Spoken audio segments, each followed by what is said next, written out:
E dia 1 de março significa um momento que a polícia não tem atenção para acidente menor. Unicamente hora da papi de hecho não castigável por conta com a presença de polícia. A Associação de Seguro está querendo um sistema aqui que a funcionar hopi anos cerca nos Isla Romana este corso. Pero, da parte que ainda tem incertidumbre sobre o assunto aqui. O presidente da Comissão Permanente de Estado para Assuntos de Justiça, senhora Desiree Cruz, a chama ministra de Justiça, Francis, como também a Associação de Seguro para bem informar a comissão aqui de uma sessão privada. Membros do Estado apresentaram um ponto de vista sobre o assunto aqui. O parlamentário para a AFP, Clarissa Velasquez, estava tendo um ponto de vista scarpe sobre a ideia nova aqui. Aunque não pode falar Kiko após da reunião aqui, ela explica sua opinião na prensa.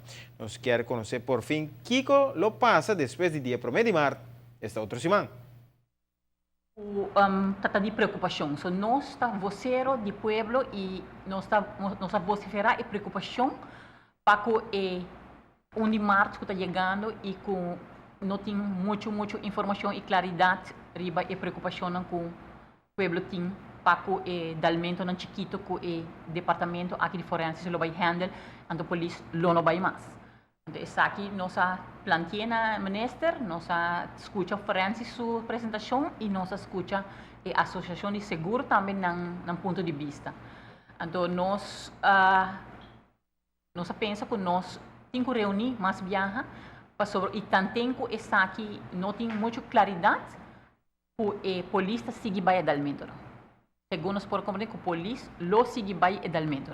Que a lei começa a entrar no 1 de março, ele vai começar a entrar no 1 de março, não vai vigor ainda mais. Segundo nós por compreender minister que em 1 de março a polícia lo queda vai dalmento.